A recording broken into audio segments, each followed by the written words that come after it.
प्यारे बच्चों, अस्सलामु अलैकुम। कैसे हो आप? बहुत अच्छे।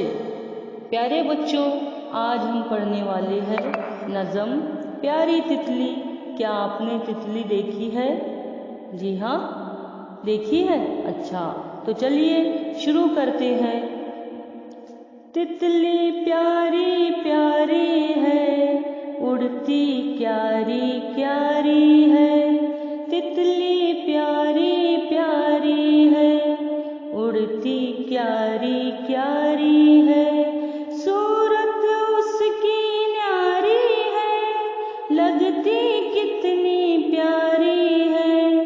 तितली प्यारी प्यारी है, उड़ती क्यारी क्यारी है। फूल के जैसी है तितली, रस की प्यासी है तितली। फूल से ये रस पाती है, फूल से ये रस पाती है। अपनी प्यास बुझाती है। तितली प्यारी प्यारी है, उड़ती क्यारी